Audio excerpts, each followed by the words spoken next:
ये समझते हैं कि पर्यावरण आखिर है क्या। जैसे क्लास 7th की एनसीईआरटी में दिया है, बड़ा सरल है।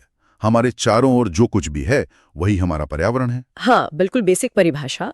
लेकिन इसमें एक और दिलचस्प सवाल जुड़ता है। कोई भी चीज संसाधन कब बन जाती है? क्या हर पत्थर या हर पेड़ संसाधन है? ये एक महत्वपूर्ण सवाल है। देखिए, कोई भी वस्तु अगर वो हमारी जरूरत पूरी कर सकती है तो हाँ, वो एक संभावित संसाधन है। लेकिन उसे असल में संसाधन बनने के लिए ना 3 शर्तें पूरी होनी चाहिए, जैसा कि क्लास 10th की एनसीईआरटी में भी बताया गया है। अच्छा, क्या शर्तें हैं वो? पहली तो ये कि उसे इस्तेमाल करने की तकनीक मतलब टेक्नोलॉजी हमारे पास हो। ठीक है। दूसरी, उसे निकालना या इस्तेमाल करना आर्थिक रूप से संभव हो, मतलब बहुत ज्यादा महंगा ना पड़े।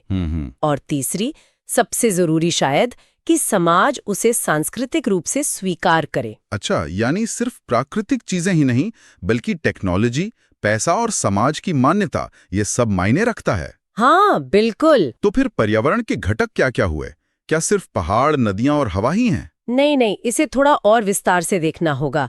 पर्यावरण के मुख्य रूप से हम 2 हिस्से मान सकते हैं। पहला है प्राकृतिक पर्यावरण। इसमें जमीन यानी स्थलमंडल, पानी यानी जलमंडल, हवा यानी वायुमंडल और जहाँ जीवन है वो जीवमंडल, ये सब इसमें शामिल है।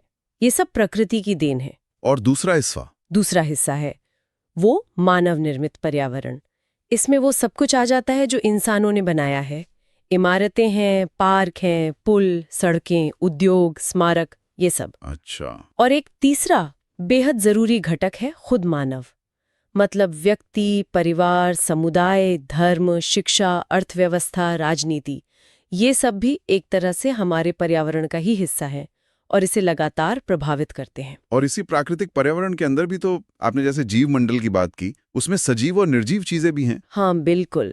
प्राकृतिक पर्यावरण में हम जैविक और अजैविक तत्वों में फर्क कर सकते हैं। जैविक यानी सजीव जगत, पेड़ पौधे, जीव जंतु, हम सब।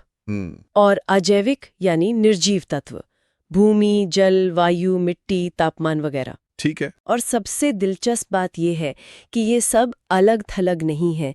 ये सभी जीवधारी आपस में और अपने आसपास के भौतिक और रासायनिक कारकों के साथ लगातार क्रिया करते रहते हैं। ऊर्जा और पदार्थ का लेन देन चलता रहता है।